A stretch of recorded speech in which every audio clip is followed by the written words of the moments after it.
sou pequeno ainda para ter uma holding. Ou dá para ter uma holding, né? Um cara que não é, vamos dizer assim, multimilionário, vamos falar assim. Pois é, essa é uma situação realmente muito interessante, na medida em que muitas pessoas acreditam que precisam ter um patrimônio de 5, 10, 20 milhões, etc., para fazer uma gestão adequada patrimonial, mas não é o caso. Todo mundo que tem um patrimônio aí de 300 mil, 500 mil ou R$1 milhão, o que não é tão difícil, às vezes 1 ou 2 imóveis já chega a esse valor hoje em dia, já se aconselha. Porque no momento, por exemplo, de se fazer uma sucessão familiar, e isso é extremamente importante, a pessoa vai ter um custo estimado ali de 7 a 15 ou até 20% desse patrimônio. Então imagina R$1 milhão, a gente tem um custo de 100 ou 200 mil reais em relação a todos os tributos. Custo este, coisa, né? Que é desnecessário, você consegue ter uma economia. Não é que não vai pagar, mas boa parte disso é possível evitar, minimizar. É interessante.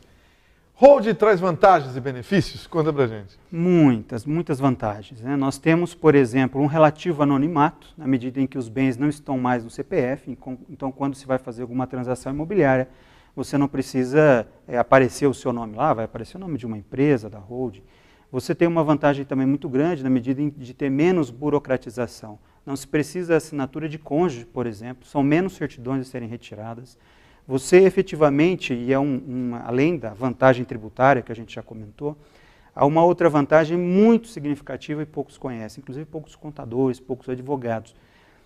Lembra que eu comentei há pouco que o patrimônio não está mais no CPF, o patrimônio está no CNPJ. Certo. Então, se tiver dívidas, né, vindas de uma outra empresa que você tenha, ou dívidas advindas de problemas pessoais através do CPF, essa dívida não vai chegar, a penhora não vai chegar nesse patrimônio. Então ele fica blindado nesse sentido. E o máximo que se vai conseguir um juiz, inclusive um juiz fazer, porque isso é o que são os limites dados ao juiz pela legislação, é penhorar as cotas. E na penhora das cotas, eu não vou vender o patrimônio, eu vou apenas liquidar, vou chegar a esse montante. E o que é mais interessante, Marcelo, o pagamento dessa dívida, mesmo que seja por ordem judicial, ela vai se dar conforme estiver disposto no contrato social. E aí eu pergunto para cada um de vocês, o que está escrito no seu contrato social em caso de liquidação? Porque se não tiver escrito nada... Como é que faz? O Código Civil diz que é em 90 dias que você tem que pagar. Nossa. E aí, como se faz com o fluxo de caixa da empresa? Então tem que constar. Sim, você pode escolher pagar em 12 meses,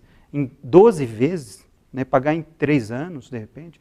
Então, essas são algumas das vantagens, né? A realocação, o melhor controle societário, realocação de sócios, diretores das empresas, melhor eficiência tributária.